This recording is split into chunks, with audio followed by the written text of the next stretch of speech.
Welcome to Rune Soup, a weekly podcast about magic, culture, and the paranormal. My name is Gordon, and I shall be your host.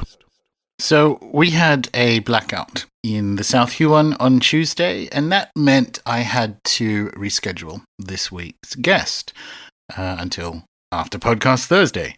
So, I got to thinking, if maybe this is country speaking, why not bring forward the September solo show into the dying dog days of August? I've done 2 in 1 month before, and, needs must. This worked out pretty well, frankly, I hope, from a timing perspective. The Q3 course on magical geography and spirits of place started, well, essentially a couple of hours ago, depending on when you were listening to this. I'm trying to get them to drop simultaneously. And there is some content that had too much backstory to fit into any one of the modules in the course. But at least this is the theory, it does make, I hope, for a good standalone show. I wasn't sure where it would fit in the flow of the course, so it's going here instead. Because here's the thing. A course about magical geography necessarily involves exploring notions of moving about the earth, right?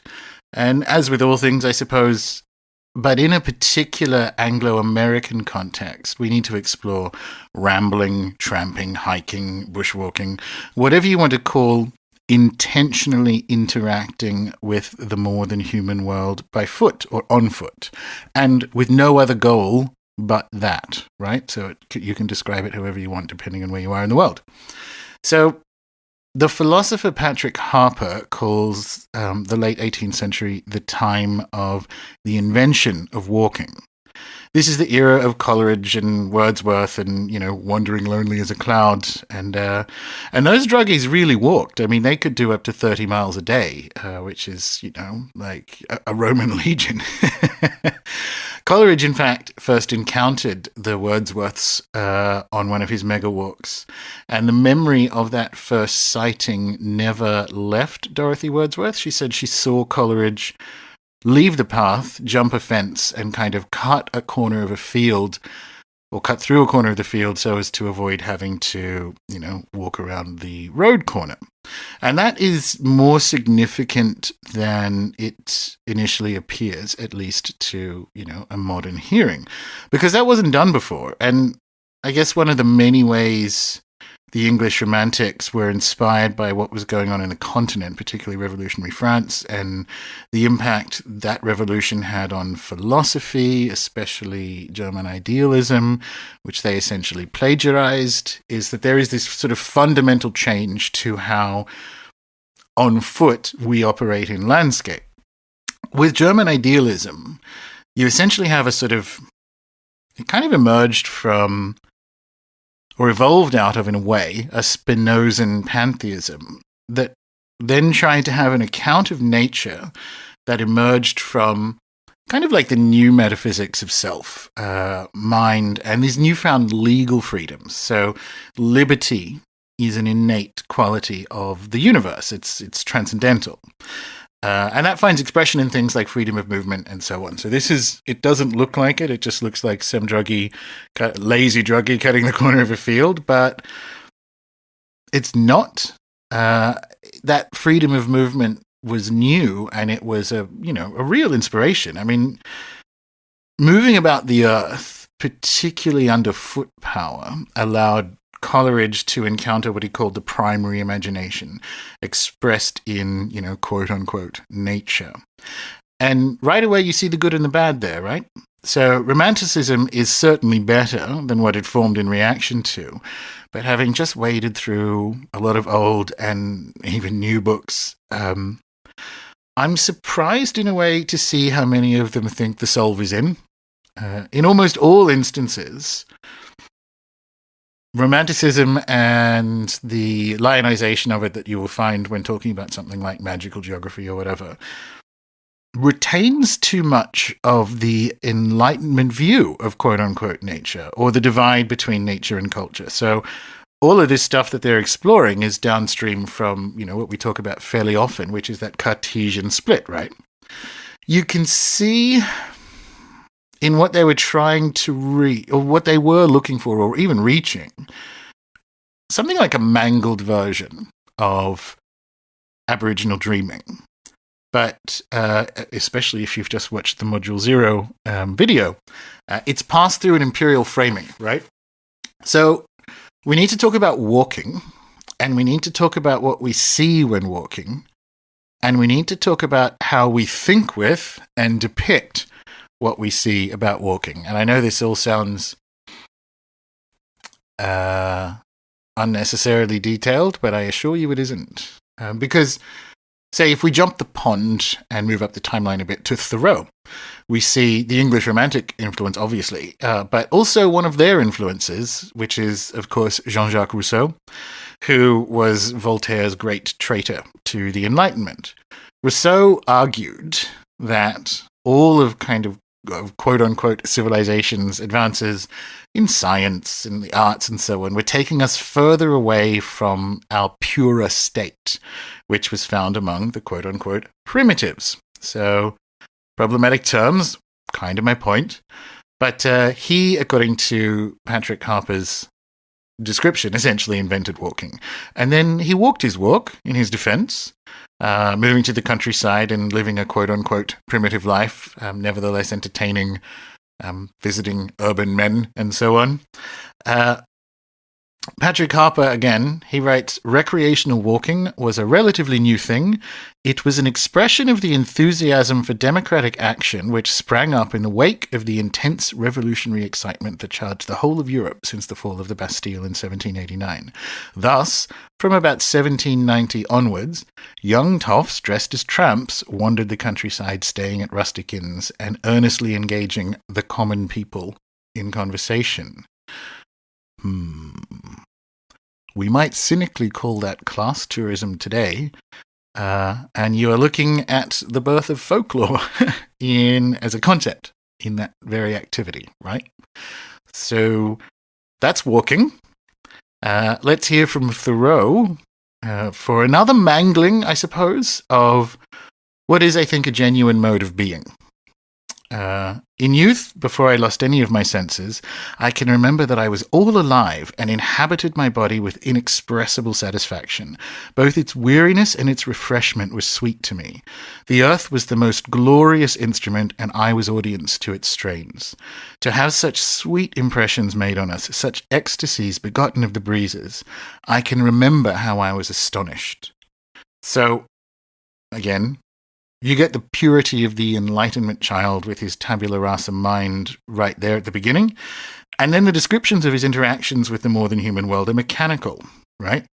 So the divide is still there, but it has a mouthfeel of authenticity. So it's not like he's wrong and you dismiss it. It's more we're looking at where these terms come from in a flow model perspective, because if we don't, we fall into similar traps, right? Instruments and strains, Thoreau's words, are a kind of clever and deliberate, he's a great writer, obviously, play on the emerged notion of nature with a capital N as sort of a cathedral to God's glory, particularly the so-called quote-unquote wilderness. So once again, ding, ding, ding, ding, notions that need unpacking. So what was it that our politically formulated walkers walked through? Yet more politics, inevitably, it turns out. We begin a little bit before it, almost the same, but concepts of the English sublime, right, which is the cornerstone characterization of nature in the Romantic mindset, emerged, at least in part, here's a little bit of art history for you, from the fact that the Napoleonic Wars put an end to that great 18th century middle-class hobby, the Grand Tour, where, wealthy young Englishmen would spend a year or two traveling around Europe, fucking local prostitutes, and buying paintings of ruins that they had just picnicked in. The quest for that same immanence and almost drama of life, that's the right way of describing it, I think, had to necessarily focus its gaze domestically. And specifically in England, because Scotland and Wales were still shit to a certain class of Englishmen. So although they pale in comparison to the Alps, it's now that you start to see the tarns and fells of the Lakes District take on this dramatic and terrifying and profound quality in which one may encounter the divine. Prior to this, I mean, it's a big change. Prior to this, ladies who would be traveling by carriage between towns would sort of draw the curtains on the carriage because nature was immoral and blasted and uncivilized and very much the home of the devil. So, yeah, big shift. And this shift, as all kind of good or profound art movements do, triggered moral responses in towns. But it also triggered other artistic responses. And in particular, the picturesque, which arose more or less simultaneously. And as a weird moderation almost, or even a response to the sometimes, frankly, very shrill dramatizations of landscape you find amongst the sublimers.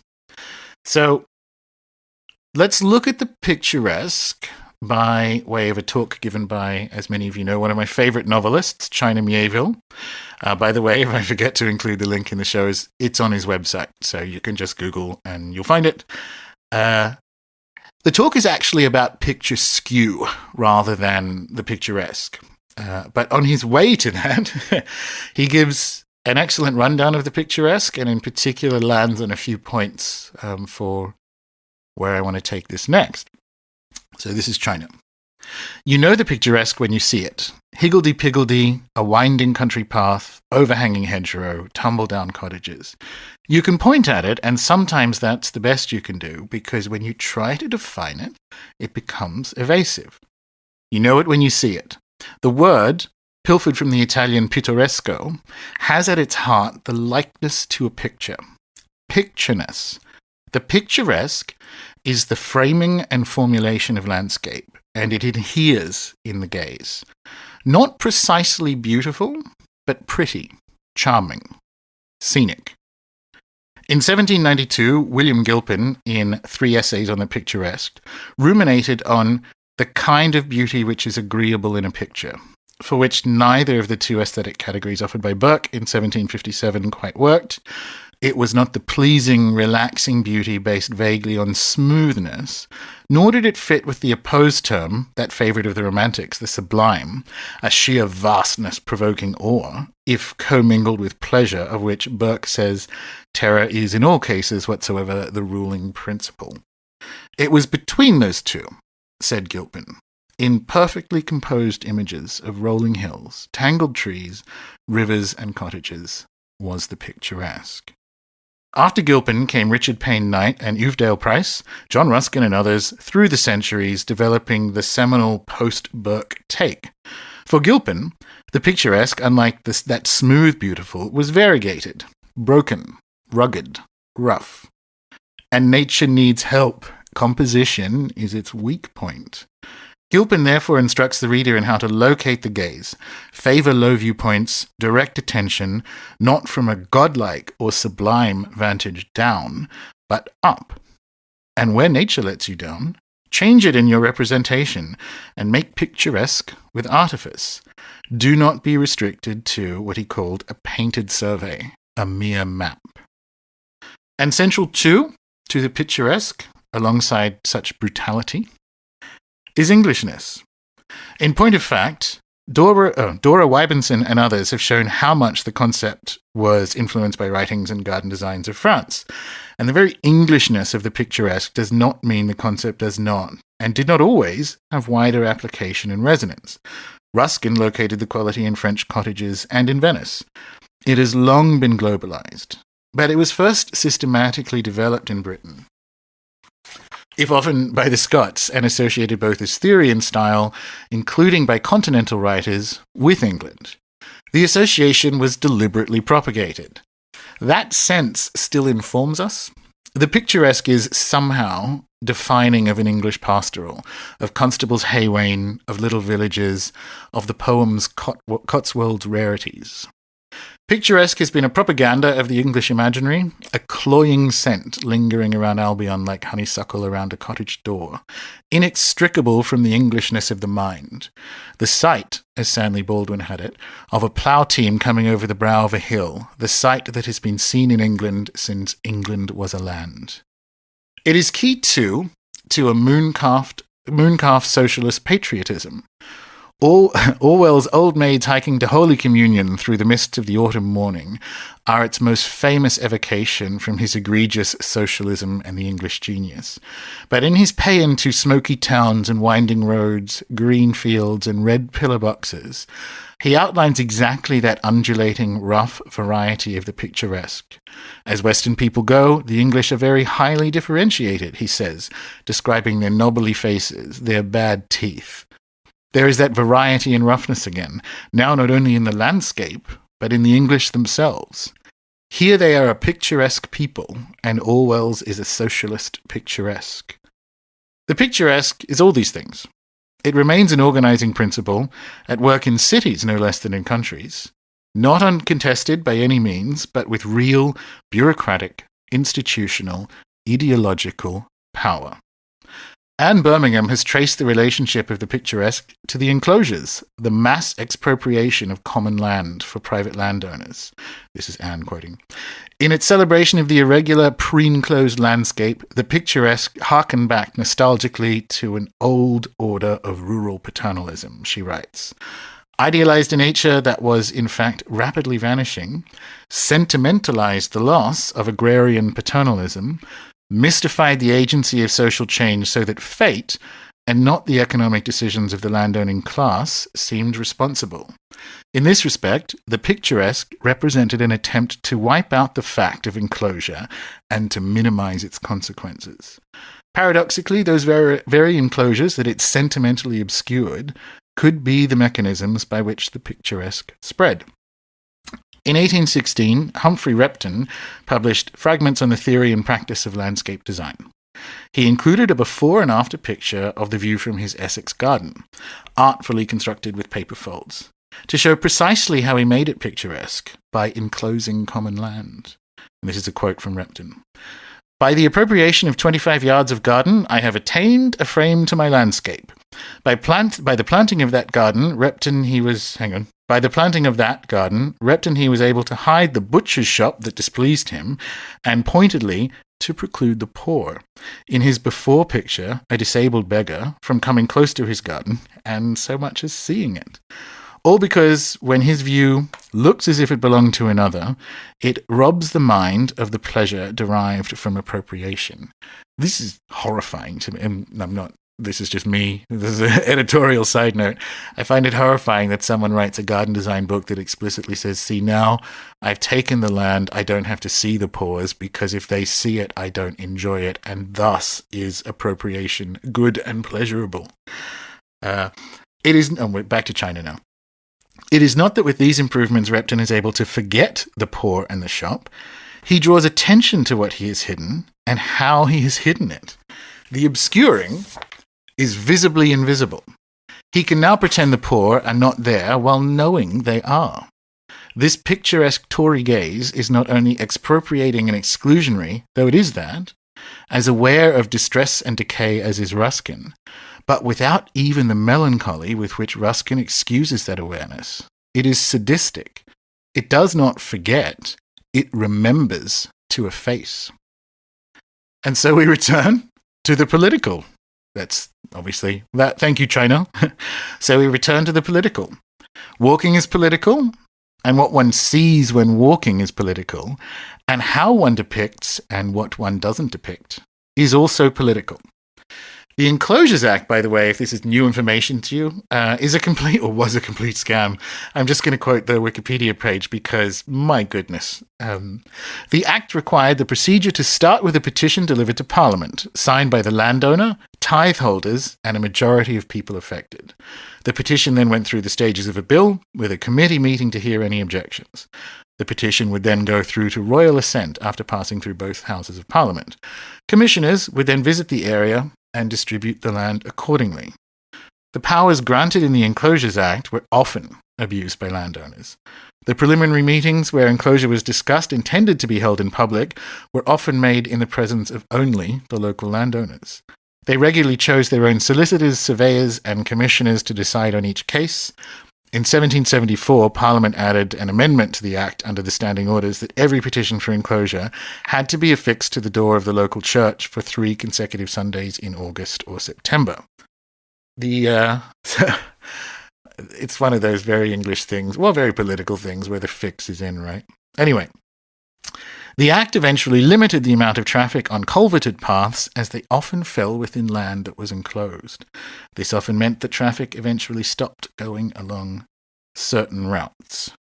It's pretty amazing, and this is all that kind of walking and reformulation and landscape and so on that emerges at this time of the invention of walking. The Enclosures Act was, in many respects, a middle-class extension of the formulation of nature found a bit earlier, still mid to late 18th century, in the landscape design of Capability Brown, where the views from, large, wealthy country houses looked over a softened version of nature that was nevertheless highly manicured. So Capability Brown's style was one of open grasslands with dispersed large trees in them and artificial walkways designed to look natural, and they would divert streams to make the streams look more natural, right? And roads that would be dug into the hill or lower to the ground so that they actually couldn't be seen from the drawing rooms of the country house. So it looked like savannah, frankly. It looked like some sort of English savannah, and all the parts of life that fell outside this picture were somehow concealed. So you still have that same improvement of nature, which is recommended in in creating the picturesque, right? Capability Brown's gardens are the quintessential English imperial depiction of nature at its best. And you know what? And now we move to our second reading. That's what Australia looked like when the English showed up. And this second reading is from Don Watson's The Bush, Travels in the Heart of Australia. And I'm going to grab my book now for that extra Tignataro 1 Mississippi feel, which 5 of you will get, and the rest of you are homophobic. All right, this is done. Bush people chose to mongrelize the bush. Pepper trees from South America, broom from South Africa. The brother of the Scottish explorer Angus Macmillan brought cuttings from willows planted on St. Helena by his hero Napoleon Bonaparte, and they and their numerous offspring have been ever since choking the creek in South Gippsland by which he stuck them. For obvious economic reasons, settlers chose cows and clover over wallabies and bracken. For equally compelling psychological and aesthetic reasons, they chose azaleas over grevilleas. There are more so-called native gardens now, and more fanatical nativists, but whatever the people who plant them may imagine themselves to be doing, they have no greater claim on the bush than a woman growing roses in a garden backing onto the Murrumbidgee. The bush being so many different things, to speak of it as one place is a heroic assumption, as it is for modern folk to call themselves bushies, or for anyone to claim to speak on its behalf, or to maintain that it can be represented by anything they choose to call an icon, be it an old Southern Cross windmill, or a member for Capricornia's hat. In the modern sense, the bush means everything and therefore almost nothing. It is 9/10 nonsense. As it did in the beginning, the looseness of the term speaks not only for the difficulty of defining something so various and changeable, but for the way the landscape often overwhelmed both our ability and our desire to understand. The first couple of generations of settlers used a number of generally imprecise and overlapping terms to differentiate one kind of bush from the other. Often they called open woodlands forests, which, as a Gordon sidebar, confused me when I first got to the UK and I would visit Sherwood Forest or the New Forest, and it was mostly this kind of open area with trees in it. Anyway, what we mean by scrub, they called bush, and dense forests, thick brush or fastnesses. The towering rainforest of the northern rivers of New South Wales was the big scrub, and expanses of low mallee and brigalow woodlands were also scrub, which is surely more than the word can encompass. With good reason, Lucy Gray wrote that she imagined bush meant scrub. The two are often interchangeable in common speech, but outside Townsville in 1868, she saw that what was called bush was a forest of tall trees, without undergrowth, chiefly gums, but others with delicate feathery foliage mixed with palms. To the extent that the bush means to us what was here before we civilized it, the first bush myth is the bush itself. Call it bush or scrub, brush or forest, Lucy Gray and her contemporaries were looking at a landscape that to greater and lesser degrees were different to those seen by later generations. European clearing and burning of forests, mallees, scrubs of whatever variety, and intensive grazing and agriculture on grasslands and woodlands moved soils and vegetation around, put paid to ancient ecosystems, and forever changed the look of the land. Much of the bush, before Europeans, was not, as in general we believed, an untouched and neglected or pristine wilderness, but a landscape wrought to the cultural design of the indigenous people. It was always half on fire. Fire made it, and in doing so disposed it to burning. For several million years, lightning amply satisfied that need, until the Aborigines arrived and in time made fire a way of life. Surveying the coast of Australia in the 1830s, it seemed to John Lort Stokes that in the hands of Aborigines, fire seemed almost to change its nature, acquiring, as it were, complete docility. Burning was inseparable from Aboriginal culture and belief, a keystone of law and ceremony. That was why, among the many descriptions written by settlers that conform to the stereotypes of terra nullius and virgin wilderness and monotonous, melancholy, and miserable country, we find numerous references to a landscape that in its open orderliness and beauty looked like a gentleman's park, an English park, a French park, an immense park, one stupendous park, places so much like European parks that it was easy to think that some vanished civilization had made them. These parks had meadows, some of 4,000 hectares, waving with grass, velvet-like grass. Parks that looked like a field of corn were decked with flowers and trees standing in picturesque groups to ornament the landscape. The park-like aspect of the landscape was Australia's most characteristic feature, one settler said. In fact, after bush and scrub, park was the word newcomers most commonly used to describe the countryside. The Aborigines who made these parks also made wells for people and dams for animals shaded by shrubbery and apparently by art. They had well-worn paths. They had villages of stone or timber huts, winter whirlers built with mud in the shape of a large beehive, as J.M. Stewart found near Lake Torrens. Mitchell saw them on the boundless plains of Queensland's central west that became the Mitchell Grass Downs. In the midst of grass thick and high enough to hide a horse from view were well-beaten paths and large permanent huts. At Port Phillip in 1835, John Batman saw land as rich as he ever saw in his life, thinly timbered but thickly covered with grass 3 and 4 feet high. In 1828, William Sharland looked upon a valley in southwest Tasmania with all the appearance, at a distance, of undergoing the various processes of agriculture. Some parts, the most recently burned, looking like freshly ploughed fields, and again, other parts possessing the most beautiful verdure from the sprouting of young grasses and rushes. The Tasmanians had burned just before snow. There and all over the mainland, settlers and explorers observed how to contain their fire and bring on new growth. The Aborigines also burned before rain, which in some parts of the continent at least, were forecast by the behaviour of ants. Far from southwest Tasmania, north of Port Hedland in Western Australia, the explorer Frank Gregory reported that Aborigines had taken advantage of dew. They burned to encourage growth, and they burned to flush out game. Systematic was Ludwig Leichhardt's word for it. Systematic management. We might also say scientific if it were possible to show that Aborigines understood the scientific reasons why their burning kept the ecology healthy and why, when Europeans either ceased burning or burned in the hottest and driest times of the year, it was as they predicted. Forests and woodlands died from parasite attacks, and what had been grasslands and parks became impenetrable scrub. Mitchell saw such clear evidence of deliberate and effective burning, he was prepared to use a word almost always denied the Aborigines, the word work. In Western Queensland, he wrote, "How natural must be the aversion of the natives to the intrusion of another race of men with cattle, people who recognise no right in the Aborigines to either the grass they have thus worked from infancy, nor to the kangaroos they have hunted with their fathers." Contemporary science indicates that it was only in the relatively recent past that Aboriginal burning became a systematic part of culture. The record shows no increase in burning with Aboriginal colonisation, but some from about 5,000 years ago. As the biologist Tim Lowe points out, today in the northern savannas, some Aboriginal burning carried out according to ill-understood traditions on lands no longer used in traditional ways is destroying mammal and bird populations.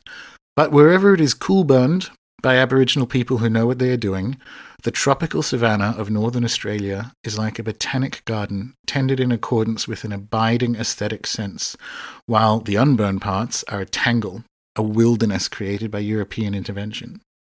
In Victoria, by the end of the 19th century, firestick farming had become as much a habit of graziers as it had the local Aborigines, and some of the same reasons were offered for it. Regular burning kept the woodland open for sheep and cattle, encouraged the grasses and edible plants to grow. The graziers did two things differently. Often they burned intense rather than cool fires, and they burned forests that the Aborigines did not. In doing this, they radically altered the environment and increased the risk and frequency of wildfires. The monster fires of 1898 and 1939 were caused by the burning practices of farmers and foresters. They had minds opposed to timber, a witness at the 1939 Black Friday Royal Commission said. The same mentality that regarded wholesale clearing and burning as essential improvements guaranteed soil erosion, silted waterways, and invasive weeds. We're going to jump a little bit forward in the same chapter. The bush most Europeans speak of is a European bush. Though we speak of living in it, the bush exists outside of us, is for our use, and, though we may feel for some powerful effect from being in it, contains only what we can see. Nowhere is this triumphalist or solipsistic view more delicately expressed than in the 1846 journal of Major Mitchell, and sidebar for non-Australians, we named a really lurid and beautiful parrot after him, so empires still fly. As his wagons lumbered across the plains of central Western Queensland, he found himself in tantalising proximity to the divine. And this is a quote from his journal. Such a sublime position seems almost attained by him who is the first permitted to traverse extensive portions of earth, as yet unoccupied by man, to witness in solitude and silence regions well adapted to his use, brings a man into more immediate converse with the author both of his being and of all other combinations of matter than any other imaginable position he can attain. With nothing but nature around him, his few wants supplied almost miraculously, living on from day to day, just as he falls in with water, his existence is felt to be in the hands of Providence alone. Mitchell knew better than most people of his time just how occupied the land was. Really disingenuous. On previous excursions, he had fought battles with the occupiers, had men killed, and killed several in return. He took a scientific and, for the most part, sympathetic interest in the Aborigines, and as often as he exercised his power to give every hill and watercourse a European name, he expressed a preference for retaining the Aborigines. He might declare it all the handiwork of divine providence. That was all but mandatory for the 19th century explorers. But elsewhere he recognised the extensive part the Aborigines had played in it. A generation after Mitchell, the squatter Edward Kerr went so far as to say he doubted if any section of the human race had exercised a greater influence on the physical condition of any large portion of the globe than the wandering savages of Australia. A.W. Howitt reached a similar conclusion, and there's a book published the last couple of years ago called The Biggest Estate on Earth, and that is a reference to that same idea that this giant continent is the biggest managed estate on Earth for tens of thousands of years. But the Aborigines had not turned the land to the purposes the Europeans' God intended. As he rode through it with his wagons and uniformed men, Mitchell imagined that, having watched over it since creation, God was now smiling on his progress. He conjures from the scene a divine blessing for the conquerors, a divine right. In what became the Western District of Victoria, he found what he called this Eden and declared it ready for the immediate reception of civilized man, and destined perhaps to become eventually a portion of a great empire. It is the standard reading, the one by which occupation was assumed to be right and just, but given a more poetic rendering that granted the occupiers an element of grace. Gold with breast-high kangaroo grass, the most fattening grass, full and ripe and waving in the wind, it had lain waiting in the swelter of the sunlight. This was the universal refrain. The bush was put there for Europeans to find. It was feed. The frontier went where the feed was, where the sheep and cattle went. And then it was gone. In Mitchell's Australia Felix, within 20 years, native grasses had disappeared before the sheep in salinity. The hills were slipping in all directions, and running across the compacted ground, rainwater carried earth, trees, and all before it, and carved out gullies 3 meters deep. If we grant that it was the Aborigines who made the land into something Europeans judged to be immaculate and God-given, we may as well grant that by their severe utilitarian improvement, Europeans brutalized and destroyed the land they so craved and admired. Such a general owning up to the truth would recast bush mythology, not least because it would imply the Aboriginal religion demanded more respect for creation than the religion which held that God was the creator of all things. So I come back to, because I have a personal interest in it, I come back to elevating or amplifying just how much that interaction with the more than human world was run, frankly, better here for a really long time. But with this episode, what I want to do is show that connection, the parkland and the origins of how we think of parks in that Enlightenment formulation of empire was a big and rarely examined factor in this invasion and colonization experience, right? So it looked like the parklands of Europe, and how could that be anything but providence? And it's horrifying and compelling, but this is what parks and walking and where that stuff takes you. Walking, nature, parkland, tumbling together, we have a crash of body movements, healthy and unhealthy participation in the more than human world, and theft and war and cruelty and fire, and, as with most things, above all, empire. It's worth noting, just to jump back, that as these ideas, as they were in Europe, landed unexamined in the early 20th century, they simultaneously both part-inspired neo-paganism and Nazism, and I know Peter Levender's written about this, for instance. And frankly, it may go some way to explaining why neo-paganism seems to episodically burst into ethno-nationalism, other than the fact that, some people are dicks. But attempting to solve that from the top with a covering over of neoliberal identity politics is, to paraphrase Seth Godin, making a meatball sundae. The work needs doing farther back, and not just in that case, just in all cases. As one of the grand dames of 20th century anthropology, Dame Marilyn Strathern, says, it matters what thoughts we think with. It matters what thoughts we think with, especially when out for a stroll in the sunshine. Until next time.